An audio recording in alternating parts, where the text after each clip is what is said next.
a box je krásne pevný. Návod, ako poskladať boxy, pretože stále mi veľa z vás píše, aj keď máme teda návod urobený, video návod, ako sa boxíky skladajú. Prídu vám v takomto stave, ako placka. Hej? Jednoducho si ich otvoríte, sú tam suché zipsy, vždy tie suché zipsy takto oddelujte rukou.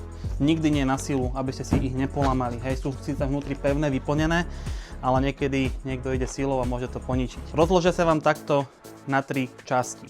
Teraz, vnútri máte vlastne prepážky a jednotlivé časti toho boxu.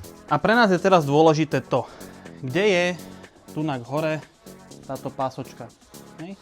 To je, od toho sa budeme odrážať, že to je naša alfa a omega. A zakladá sa to následovne veľmi jednoducho. Tieto vnútrajška si vždycky tieto boky si vždycky zahneme dovnútra a prilepíme to tam, kde je táto časť, kde sú tieto pásičky maličké. Tu si to približne ohneme a aby ste videli, tak to vám to lepšie natočím. Troška pravíme, zobereme a zahakneme takto tu. Zahneme tieto boky, pritlačíme overšok, opäť suchý zips, priložíme a box je krásne pevný.